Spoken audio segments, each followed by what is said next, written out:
Hello guys, nanapunta diri. Kaya mahilig ba na ang mga Pilipino sa Amerika, ari napunta sa Canada, di ba? So ako lang i-share ninyo mga ginagmay nga kung saan na diri sa Canada na wala di sa Pilipinas. Diri guys, diverse dito siya. Diverse culture, culturalism. Diri guys, pag ibuta ko diri sa Canada, naglibog ko kung nga daghan man laing-laing mga tao diri, uy. Unsa man ni siya? Naadyo tanan color mga tao diri guys. Naadyo tanan from Middle East napunta diri. Asia napunta diri. Tanan. Napunta jud tanan, walay gipili pero welcome ni sila guys. Walay gipili.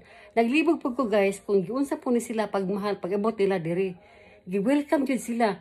Unya provided pa jud sila kung asa sila kapuyo, kung di ini sila nang-apply, kung di ini sila kuan kung mga refugee ni sila nara jud sila kapuyan, di ni sila mapabayaan guys. Kabalo ka unsay homeless diri sa Canada, mismo diri gipanganak, mismo ilaha yung nationality, nga kay choices man nila nga mag-anak sila pero guys kanang ganahan nga moari diri, maningkamot diri, manarbaho diri, mangita og kanang kayuhan.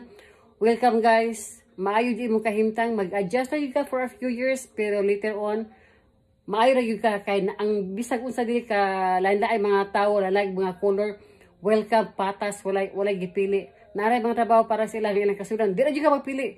It's hard life in the very beginning, pero later on, okay ra ka.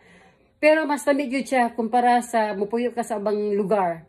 Kung naka-experience kag panarbaho sa Middle East, kung naka-experience kag trabaho sa ubang nasod sa Asian, makumpare jud mo ang ari kas mga rich country, lahi ra gyud bas maayo jud ang rich country. Kay ma-feel jud mo ang abundant life sa imuha. Okay, mura na guys, thank you salamat.